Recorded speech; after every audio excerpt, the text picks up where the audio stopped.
अस्सलाम वालेकुम, मैं हूं सैयद ज़ीशान अजीज़। पीटीआई के लिए आज बड़ी खुशखबरी है। बिलाखिर इमरान खान साहब से किसी की मुलाकात हो गई है। बैरिस्टर सलमान सफदर साहब, इमरान खान के वकील, आज उनकी अडियाला जेल के अंदर इमरान खान साहब से मुलाकात हुई है और लगभग ये मुलाकात 3 घंटे तक जारी रही है और ये मुलाकात सुप्रीम कोर्ट के हुक्मनामे के बाद हुई है। सलमान सफदर साहब लगभग 3 घंटे अंदर मौजूद रहे और मुलाकात के बाद जब वो बाहर आए उन्होंने मीडिया से कोई ख़ास गुफ्तगू नहीं की और उन्होंने सिर्फ इतना ही कहा कि इमरान खान साहब की सेहत ठीक है और मुझे अंदर मुकम्मल तौर पर रसाई दी गई। अंदर उनको बैरक तक इमरान खान साहब की जो है वो रसाई देने का कहा गया था और साथ ही उन्होंने ये कहा कि जो इमरान खान साहब के बारे में जो तफसील है वो अच्छा नहीं लगता कि मैं सुप्रीम कोर्ट में रिपोर्ट जमा करवाने से पहले बताऊं, तो ये मुनासिब नहीं लगता। अभी इस मुलाकात के बाद जो है वो सलमान अकरम राजा साहब से भी ज़ाहिर है मुलाकात करेंगे और उनको भी अपनी जो उनकी मुलाकात हुई है उसके बारे में आगाह करेंगे। अब ये जो मुलाकात है, इसकी ये जो दरख्वास्त दायर हुई थी सुप्रीम कोर्ट के अंदर, इसकी जो सुनवाई हुई है वो चीफ जस्टिस याहिया आफरीदी और जस्टिस शाहिद जो बिलाल हसन साहब हैं उनके ऊपर जो दो बेंच है मुश्तमिल रुकनी, उनके ऊपर ये समाअत हुई और उन्होंने फिर सलमान सफदर साहब को फ्रेंड ऑफ कोर्ट का नाम देकर ये अहकामात जारी किए कि सलमान सफदर साहब फ्रेंड ऑफ कोर्ट बनकर आ रहे हैं और इनको मुलाकात करवाई जाए इमरान खान साहब से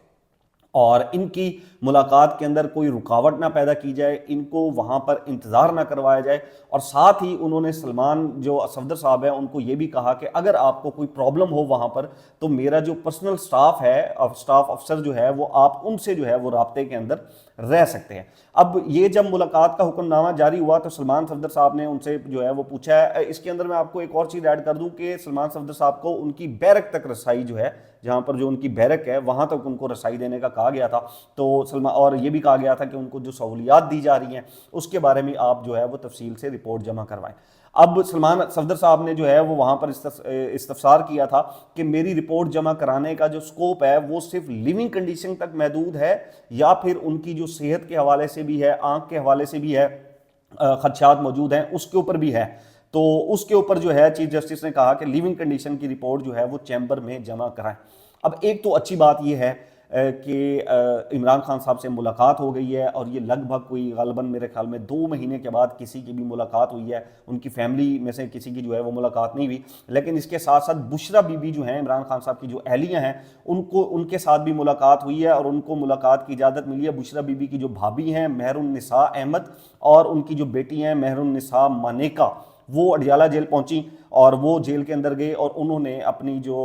नंद हुई और अपनी जो वालदा हुई, उनकी जो बेटी थी, उन्होंने भी उनके साथ जो है वो मुलाकात की।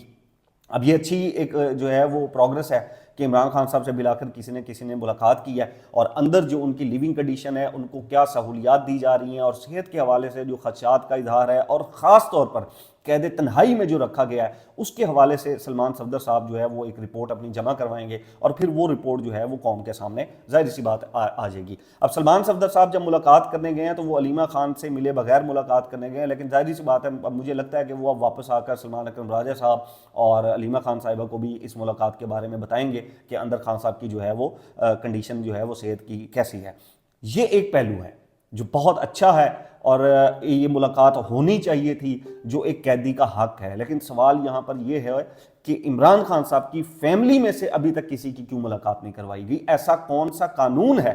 जो ये कहता है कि एक कैदी की उसकी फैमिली के साथ मुलाकात नहीं करवाई जा सकती? अब मुझे नहीं पता कि ये कौन सा कानून है। वकला भी सुप्रीम कोर्ट के जरिए जाकर मुलाकात कर रहे हैं, क्यों? मतलब क्या ऐसा हो गया है, ऐसा क्या खौफ है कि आप उसकी एक कैदी है, आप उसकी फैमिली के साथ भी जो है वो मुलाकात नहीं करवाना चाह रहे, आप उसके लॉयर्स के साथ भी मुलाकात नहीं करवाने जा रहे। अब एक ये मुलाकात होगी, अब कितनी दफ़ा बार बार पिटीशन दायर की जाएगी, बार बार दरख्वास्त दायर की जाएगी, फिर दरख्वास्त लगेगी, फिर कुछ टाइम गुजरेगा, महीने गुजर जाएंगे, फिर उसके बाद एक मुलाकात की इजाज़त दी जाएगी। तो ये तो जो बेसिक ह्यूमन राइट्स हैं उनकी ही वायलेशन है ना कि आप उनकी फैमिली की मुलाकात ही नहीं करवा रहे, ना उनके वकीलों की मुलाकात हो रही है। आज सुप्रीम कोर्ट ने हुक्म दिया तो मुलाकात जाकर हुई है और अगर उससे पहले जो है वो अदालती अहकामात को हवा में उड़ा दिया जाता था, उनकी फैमिली की कोई मुलाकात वहां पर जो है वो नहीं करवाई जाती थी। बहरहाल ये अभी एक मुलाकात हो गई है और अभी खान साहब की जो कंडीशन है, सेहत है, उसके हवाले से जो चीज़ें हैं वो भी सामने आ जाएगी। अभी दूसरी जो बड़ी खबर है, एक तो ये खान साहब की मुलाकात है, दूसरी खबर होगी कि बंदर बांट जारी है जी, मैं इसको बंदर बांट ही कहूँगा। मरियम नवाज साहिबा ने अपने जो बहनोई हैं अली डार साहब, उनको अपना जो है वो स्पेशल असिस्टेंट मुकर्रर कर दिया है और ये स्पेशल असिस्टेंट बने हैं वो एआई के लिए और स्पेशल जो इनिशिएटिव है उनके लिए। और ये अली डार साहब जो हैं वो इसहाक डार साहब के बेटे हैं और मरियम नवाज साहिबा की जो बहन है उनके शौहर हैं, तो ये उनके बहनोई भी हुए। अब आप थोड़ा सा अंदाजा लगाएं कि अली डार साहब के ऊपर जरा हम आ जाएं कि इनके जो सुसर कायदे मोहतरम, बहन साली जो है वो वजीर आला पंजाब, और सुसर के जो भाई हैं वो वजीर आजम, और जो खुद के वालिद साहब हैं डिप्टी वजीर आजम, और अब जनाब खुद जो हैं वो वजीर के बराबर इनको ओहदा दिया गया है। स्पेशल जो इनको एडवाइजर बनाया गया है वो सूबाई वजीर के बराबर मरात भी लेगा, सूबाई वजीर के बराबर जो है उसके पास पावर भी होगी और उसका स्टेटस भी होगा, प्रोटोकॉल भी उसको जो है वो सूबाई वजीर वाला मिलेगा, और स्पेशल इनिशिएटिव और पंजाब असम्बली का सेशन भी जो है ये सब कुछ वो जो है वो अटेंड कर सकेंगे। अभी इसके अंदर और भी इख्तियारात होंगे जो अभी आहिस्ता आहिस्ता हमें सामने आएंगे कि ये कोई बजट भी पास कर सकेंगे कि नहीं कर सकेंगे। लेकिन सवाल ये है, 25 करोड़ का मुल्क है, 25 करोड़ का मुल्क है, 25 करोड़ के मुल्क में आपको अपने टब्बर के अलावा, अपने खानदान के अलावा कोई एक बंदा ऐसा नहीं नजर आता कि जो इस ओहदे के लायक हो। 25 करोड़ में कोई एक ब्रेन नहीं है, कोई एक दिमाग नहीं है, कोई एक काबिल शख्स नहीं है जो कि इस ओहदे के ऊपर आ सके। पहले जो नौकरियां थी वो रिटायर्ड हमारे हजरात जो हैं वो फौजी हजरात हैं वो हमारे नौकरियां लेते आ रहे थे, और अब ये जो ओहदे बचे खचे थे वो खानदानों के अंदर बांट रहे हैं, टब्बरों के अंदर बांट रहे हैं वो। और नौकरियां इसी तरह ही पहले होता था कि जी एमएनए अपने अपने रिश्तेदारों को नौकरियां बांट देते। तो ये 25 करोड़ क्या करे इधर? ये जो 25 करोड़ पढ़ रहा है, यहां पर कितने लोग हैं जिनकी एआई के अंदर बड़ी बड़ी क्वालिफिकेशंस हैं, एआई के अंदर बड़ी बड़ी उनकी जो है वो खदमात हैं, उनमें से कोई एलिजिबल नहीं था क्योंकि उनके साथ आले शरीफ नहीं जुड़ा हुआ था, खानदान शरीफ के वो जो है वो शख्स नहीं है खानदान शरीफ से, तो इस वजह से उनको जो है वो ओहदा नहीं मिल सकता। ये और एक नया ओहदा क्रिएट किया गया सिर्फ इसलिए कि बेनोई साहब को खुश किया जाए, बेनोई साहब की बल्ले बल्ले हो, बेनोई साहब को एक वजीर के बराबर प्रोटोकॉल मिले, एक वजीर के बराबर पावर मिले, एक वजीर के बराबर स्टेटस मिले।